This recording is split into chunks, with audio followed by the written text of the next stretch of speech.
这个当年啊，毛泽东啊，把这个所谓的国军的80万大军80万大军也好，50万大军也好，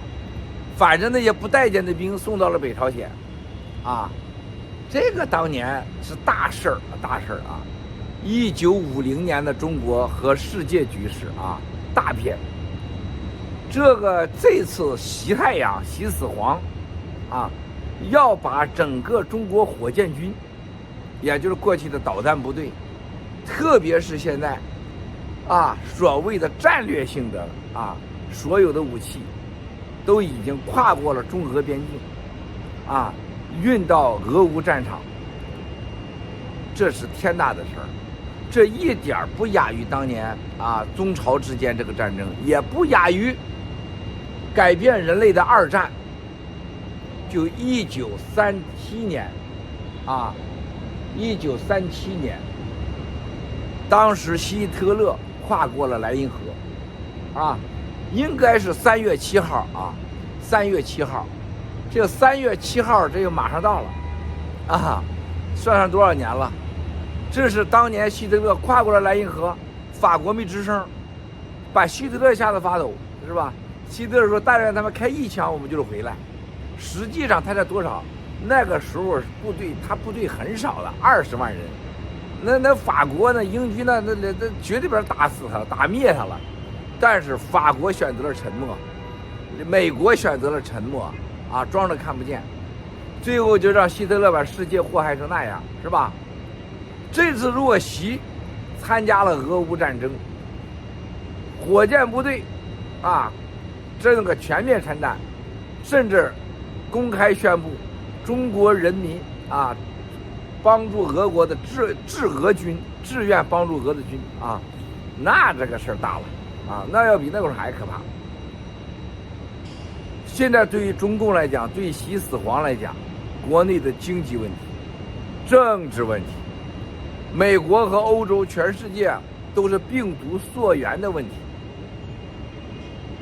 以及全世界坚决不接受他所谓对香港的坚决的回归这个所谓的撕毁中英合同，和对台湾的坚决统一全世界不会接受。大家不明白台湾对全世界的经济和技术的重要意义那大了去了所以说整个美国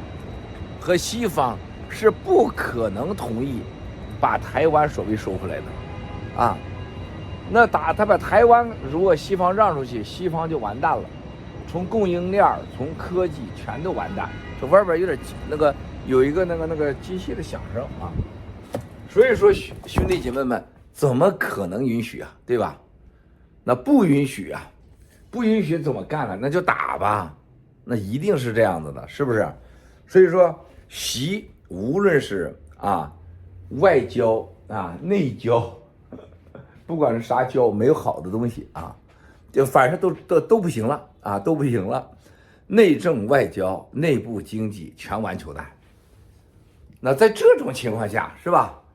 习只有一个，这也是当年希特勒，这也是所有的战争最后的动机内部问题外部解决那么而且他们所有的人都认为这一招管用而且呢，特别是中国人呢，多把他送上战场上以后，中国就团结了，然后大力的宣传爱国主义、民主主义然后中国老百姓就会死得心甘情愿无上光荣所以说在这个时候习死黄是绝对有动机而且已经做好准备了，一生的梦想就在他的一嗓子了，开干就开干了。可以说这次他就像当年希特勒跨过莱茵河，3月7号我记得我记不太清楚，好像是3月7号跨过莱茵河，一模一样现在全世界还都很安静，战友们去想想，这是多可怕。